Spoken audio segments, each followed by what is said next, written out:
वर्तमान की समस्याओं के मद्देनज़र भारत के अतीत के अध्ययन का महत्व और बढ़ जाता है। कुछ लोग प्राचीन संस्कृति और सभ्यता को वापस स्थापित करना चाहते हैं और कुछ लोग भारत के गौरवशाली अतीत से भावनात्मक रूप से प्रभावित हैं। यह कला और वास्तुकला को संरक्षित करने या उनके प्रति सरोकार रखने से अलग बात है। वे प्राचीन समाज और संस्कृति की पुरानी व्यवस्था फिर से स्थापित करना चाहते हैं। इसके लिए अतीत की साफ और स्पष्ट समझदारी की अपेक्षा है।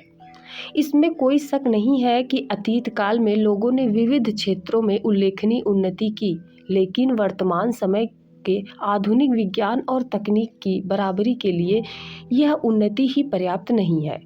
हम इस तथ्य की अनदेखी नहीं कर सकते कि प्राचीन भारतीय समाज में सामाजिक अन्याय भी प्रमुखता से विद्यमान था। निचले तबके के लोगों को, विशेषकर शूद्रों और अतिशूद्रों को जिस तरह अक्षम बना दिया गया था, वह आधुनिक मस्तिष्क के लिए असह्य था। इसी तरह न्याय व्यवस्था और महिलाओं के साथ भेदभाव की प्रथा पुरुषों के पक्ष में काम करती थी। जीवन के पुराने तौर तरीके स्वाभाविक रूप से इन सभी असमानता को पुनर्जीवित और मजबूत करेंगे। प्राचीन काल में लोगों द्वारा प्रकृति और मनुष्य प्रदत्त आपदाओं पर विजय पाने की असफलता हमारे भीतर उम्मीद जगा सकती है और भविष्य के लिए हमें संबल दे सकती है, लेकिन अतीत की तरफ जाने के किसी भी प्रयास का मतलब होगा कि उस सामाजिक असमानता को बनाए रखना जिससे भारत पीड़ित रहा है। अतीत को समझने के लिए जरूरी है कि हम इन सारी चीज़ों को समझें। प्राचीन काल, मध्यकाल और उसके बाद के अवशेष हमारे वर्तमान में भी मौजूद हैं। पुराने मूल्य, मर्यादा, सामाजिक रीति रिवाज और प्रथा हमारी चेतना में इतने भीतर तक समाये हुए हैं कि उनसे आसानी से छुटकारा नहीं मिल सकता।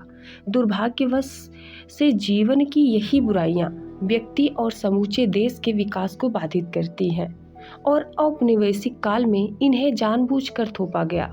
अतीत की इन बुराइयों का जब तक उन्मूलन नहीं किया जाता, भारत बेहतर तरीके से विकास नहीं कर सकता।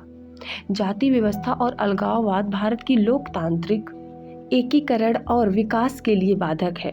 जातिगत भेदभाव एक पुनर्ग्रहों के कारण शिक्षित लोग भी मानव श्रम का सम्मान नहीं कर पाते और यह सामान्य मसलों का पर भी एकीकरण होने में बाधा पहुंचाता है। महिलाओं को मतदान का अधिकार बेशक दे दिया गया, लेकिन परंपरागत सामाजिक शोषण उन्हें समाज में अपनी उचित भूमिका निभाने से वंचित रखता है। समाज के निचले पायदान पर खड़े लोगों का जीवन का सच यही है।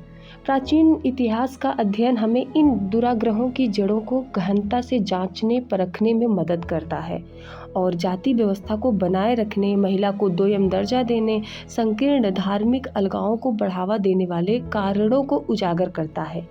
इसीलिए प्राचीन भारत के अध्ययन से हमें न सिर्फ इसकी प्रासंगिकता का बोध होता है, बल्कि अतीत के वास्तविक स्वभाव को समझने में भी सहायता मिलती है और एक राष्ट्र के रूप में भारत के विकास के मार्ग में उपस्थित होने वाली असली बाधाओं की समझ बनती है।